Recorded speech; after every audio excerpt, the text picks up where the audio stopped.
Hello everyone, welcome back to my channel restart on life. कैसे हैं आप लोग? आई होप बहुत अच्छे होंगे।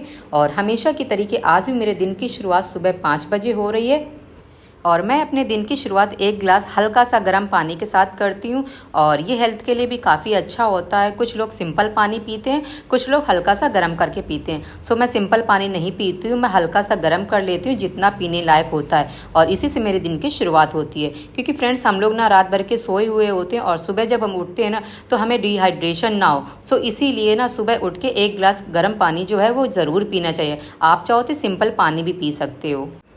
और उठने के बाद में मुझे अपनी पढ़ाई करनी होती है। सो इसीलिए मैंने अपना शेड्यूल बनाया हुआ है कि मैं 5:30 से लेकर 7:30 बजे तक का जो टाइम है पढ़ाई वाला वो मैं अपना कर लूँगी। और एटलीस्ट जितना रिवीजन करना होता है या फिर जो भी लर्निंग वाला पोर्शन होता है वो उस सब्जेक्ट को मैं चूज़ करती हूँ जिसको जो मुझे लर्न करना होता है। अगर किसी का रिवीजन करना होता है फिर वो सब्जेक्ट मैं उसी टाइम पर चूज़ करती हूँ। और फ्रेंड्स, आप लोग के भी अगर टाइम नहीं निकलता है ना तो सुबह सुबह निकालने की हैबिट डाल लो। क्योंकि ना सुबह अगर पढ़ते हैं तो सुबह जो होता है हम फ्रेश होते हैं, बहुत अच्छा हमारा मूड होता है और बिल्कुल साइलेंट होता है। सो सुबह जो पढ़ने की जो एनर्जी है वो हाई रहती है और जो भी हम लोग याद करते हैं ना वो अच्छे से याद हो जाता है।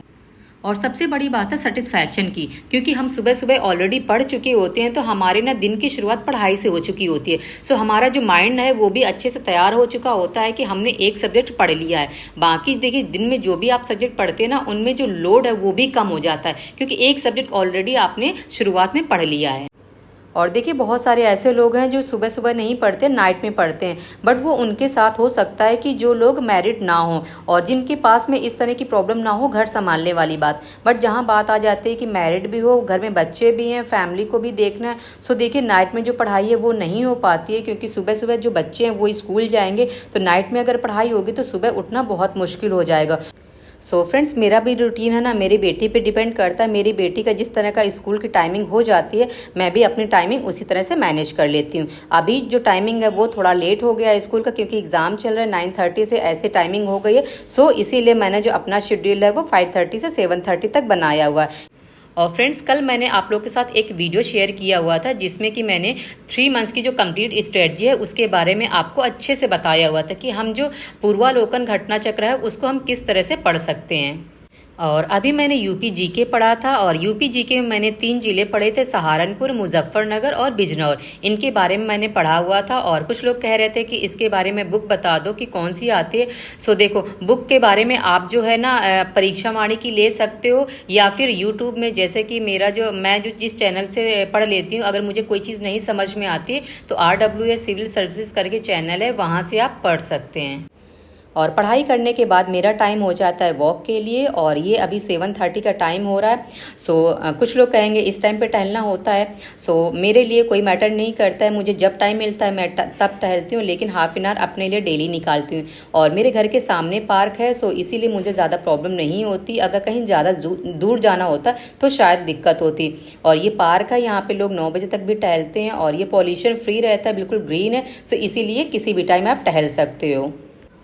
और पार्क से वापस आने के बाद मैं किचन के काम में लग जाती हूँ और सुबह सुबह ब्रेकफास्ट तैयार करना है। सो मैं आज सैंडविच बनाने जा रही हूँ, सो उसी की प्रिपरेशन यहाँ पे कर रही हूँ। फ्रेंड्स, कल मैंने आपके साथ एक वीडियो शेयर किया हुआ था जैसा कि मैंने अभी आपको बताया हुआ था। सो आप लोग बताना ज़रूर कि वो वीडियो आपके लिए कितना हेल्पफुल रहा है। और आप लोगों ने तो अब तक वो वीडियो देख भी लिया होगा। सो आपने बहुत सारे उसमें कमेंट भी किए थे। सो जो भी डाउट्स होंगे इस वीडियो के थ्रू मैं उन डाउट्स को कवर करने की कोशिश करूँगी। और फ्रेंड्स, वो वीडियो शेयर करने का मेरा मेन पर्पस यही था कि जो हमारे लास्ट के 3 मंथ्स बचे हुए हैं उन 3 मंथ्स को हम किस तरह से यूटिलाइज कर सकते हैं। और जो फोकस है अब वो पूरी तरह से घटना चक्र पूर्वालोकन पे होगा। और उसमें जितने भी क्वेश्चंस हैं उनका रिवीजन करना है, मल्टीपल टाइम रिवीजन करना है, और ताकि जो भी सब्जेक्ट हो वो बहुत अच्छे से तैयार हो सकें। और एक मेरे व्यूवर हैं, उनका कमेंट आया हुआ था मेरे पास में कि वो कह रहे थे कि उनके पास में घटना चक्र पूर्वालोकन नहीं है, उनके पास युद्ध का प्रैक्टिस सेट है, तो क्या वो ठीक रहेगा? सो देखो मेरे पास यूथ का पब्लिकेशन नहीं है, लेकिन हाँ उसके बारे में मैंने देखा है, सुना है। सो देखो अगर आपको लगता है कि घटना चक्र और यूथ में सेम कंटेंट है तो आप उसको मत परचेज करो। आपके पास जो प्रैक्टिस सेट है आप उसी से तैयारी करो। अगर लगता है कि कंटेंट अलग है थोड़ा सा भी, अगर आपको लगता है कि कम ज़्यादा का फ़र्क है, यूथ में कम दिया है, घटना चक्र में ज़्यादा दिया है, तो अगर घटना चक्र आप ले सकते हो तो आप ले लो। और देखिए घटना चक्र बिना सारे सब्जेक्ट ये आती हैं, और अगर आप सारे सब्जेक्ट अलग अलग लेने जाएंगे ना तो बजट भी काफ़ी ज़्यादा हो जाता है, क्योंकि ना वो कम भी नहीं आती हैं, मोटी मोटी बुक्स होती हैं, और सारे सब्जेक्ट की लेने जाएंगे ना तो आपका जो बजट है वो काफ़ी ज़्यादा बन जाएगा। और एक चीज़ आप कर सकते हो कि जैसे मार्केट में जब जाओगे आप तो घटना चक्र और यूथ उन दोनों का कंटेंट आप देख लो, सेम अगर लगे तो मत लो, अगर थोड़ा सा भी ज़्यादा फ़र्क लगे तो आप ले लो।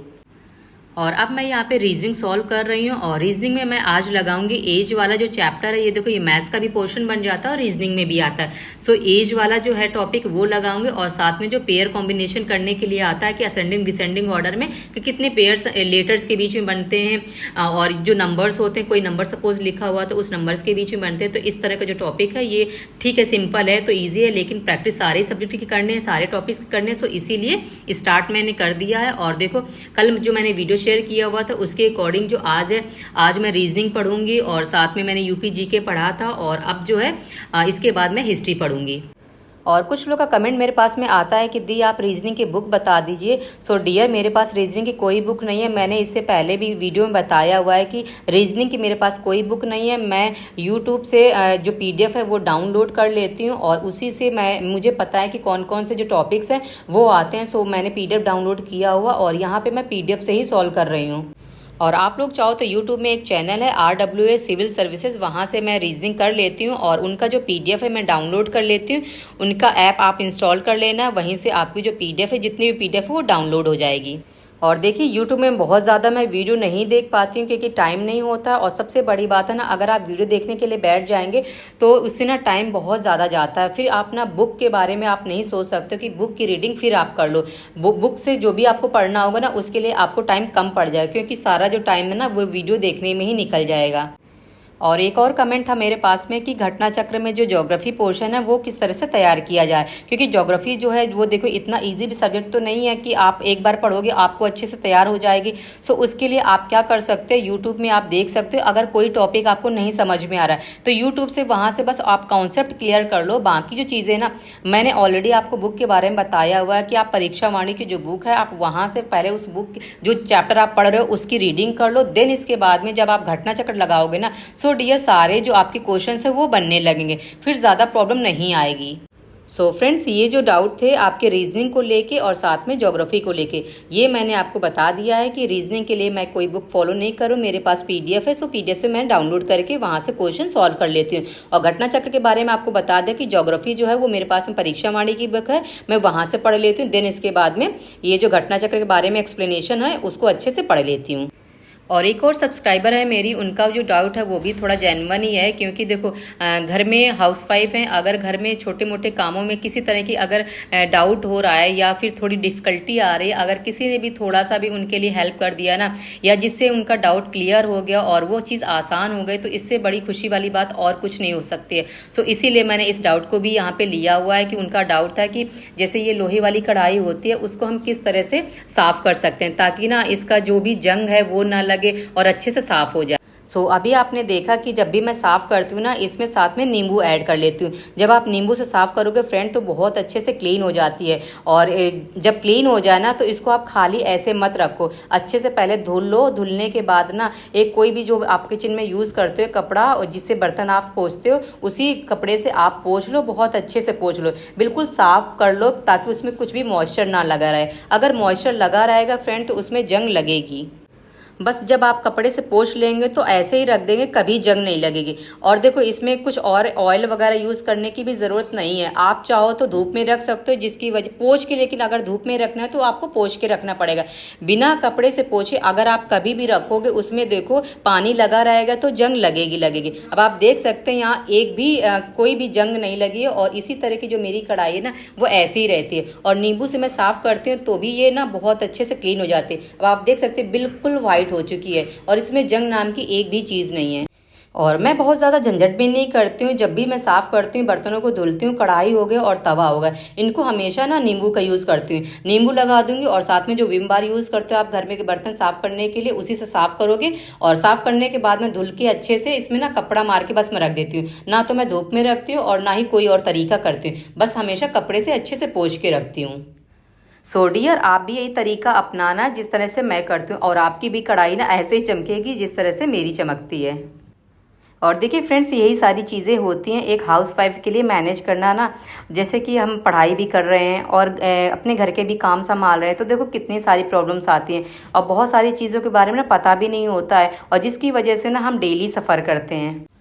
सो फ्रेंड्स, आप लोग भी अपनी पढ़ाई करते रहिए और जितना टाइम आप निकाल सकते हैं उससे अब कहीं ज़्यादा टाइम आपको निकालना पड़ेगा, क्योंकि टाइम तो अब बिल्कुल भी नहीं रह गया है। और रही बात घर के काम करने को, तो देखो घर के कामों को भी ना उतना ही आप इम्पोर्टेंस दो जितना कि ज़रूरी है। हर चीज़ अपने ऊपर मत लीजिए, कुछ जो काम है ना अपने हस्बैंड को भी हैंड ओवर कर दीजिए, या घर में जो फैमिली मेम्बर्स आप उनको भी दे सकते हैं, ताकि आपका जो टाइम है ना वो आपको बस पढ़ाई में ज़्यादा से ज़्यादा मिल सके। वरना फिर यही बात होगी ना कि हमारे पास तो टाइम नहीं मिलता है, हमें सिर्फ 2 घंटे मुश्किल से निकाल पाते हैं। सो इसी तरह का जो रोना है ना फ्रेंड्स, वो हमेशा का लगा रहेगा और वो चीज़ें कभी ख़त्म नहीं होंगी। क्योंकि देखो घर है, घर तो घर के काम है ना, तो वो तो लाइफ टाइम रहेंगे। उनके लिए अगर आप पढ़ाई करोगे तो भी आपको वो करना पड़ेगा, नहीं करोगे तो भी आपको घर के काम तो करने पड़ेंगे। लेकिन अगर आप पढ़ाई कर लेते हो, अपने सपने पूरा कर लेते हो ना, तो आप वो सब चीज़ें कर पाओगे फ्रेंड्स जो आपके दिल में है, जो आपके सपने कभी आपने देखे थे।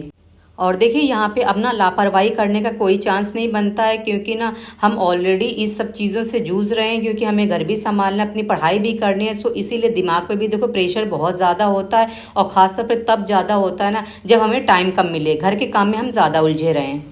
और यहाँ पे मैंने दोपहर का खाना बना लिया था, खाना खा लिया था, और अब बैठ गई हूँ हिस्ट्री पढ़ने के लिए। और एक लास्ट कमेंट और ले लेती हूँ, और मेरी सब्सक्राइबर ने मुझसे कहा है कि दी आपका कितना सिलेबस कंप्लीट हो गया, आप प्लीज़ मेरे कमेंट का रिप्लाई कर दो। सो देखिए डियर, पढ़ तो मैंने सब कुछ लिया है, जो रिवीजन चल रहा है वही मैं आपके साथ शेयर कर रही हूँ। और जैसे कि इकोनॉमी हो गया, पॉलिटी में हो गया, इसमें मेरा कुछ कुछ बचा हुआ है, लेकिन वो मैं घटना चक्र से ही करूँगी। और मेरे पास में परीक्षा वाणी की सारी बुक्स हैं, सो मैंने वहाँ से भी रीडिंग की हुई है सारी, और ऑलमोस्ट जो है सिलेबस वो डन हो चुका है। लेकिन कुछ कुछ होता है कि नहीं हुआ है, सो उसी की जो स्ट्रेटजी है 3 मंथ्स की, वही चीज़ मैंने आपके साथ शेयर की है कि अब जो पूरा फोकस है वो सिर्फ घटना चक्र पूर्वावलोकन पर ही है। सो चलिए फ्रेंड्स, इस वीडियो को मैं यहीं पे एंड करती हूँ, और हम लोग मिलते हैं नेक्स्ट व्लॉग में। तब तक आप लोग भी अपनी पढ़ाई करते रहिए और अपना ख्याल रखिए। तब तक के लिए बाय एंड टेक केयर।